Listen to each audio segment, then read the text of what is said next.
Et j'aimerais vous choquer et choquer la francophonie. Et je veux que tout le monde m'écoute et m'écoute très bien. Dans le Nouveau Testament, il n'y a aucun verset où Dieu nous demande de l'aimer. Non. Cette affirmation est fausse et dangereusement erronée.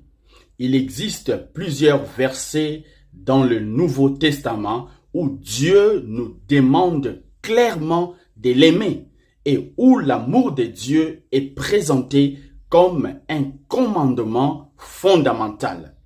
Voici une correction biblique claire avec des versets du Nouveau Testament. 1.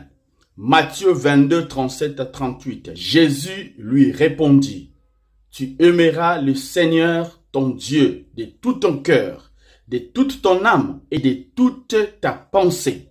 C'est le premier et le plus grand commandement. C'est Jésus-Christ lui-même qui enseigne que le plus grand commandement, c'est d'aimer Dieu d'abord. Encore plusieurs fois, Jésus confirme ce commandement dans l'évangile de Marc 12, 30 et aussi dans Luc 10, 27. 3. Encore dans Jean 14, 15, Jésus dit: Si vous m'aimez, gardez mes commandements. Ici, Jésus établit un lien entre l'amour pour Dieu et l'obéissance. 4. Dans 1 Jean 4, 19, la Bible dit: Nous l'aimons parce qu'il nous a aimés le premier.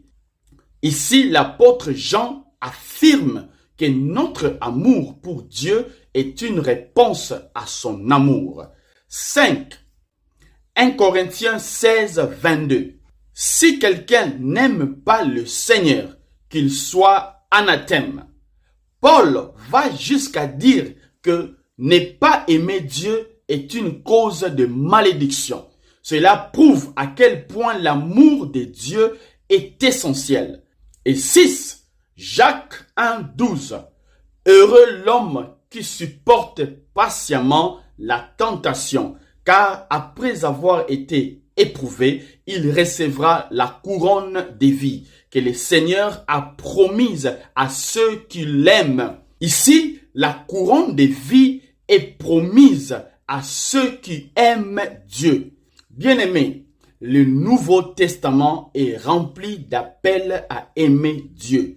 Ce prophète s'est gravement trompé et il est important de corriger ce genre de déclarations publiques, car cela peut éloigner les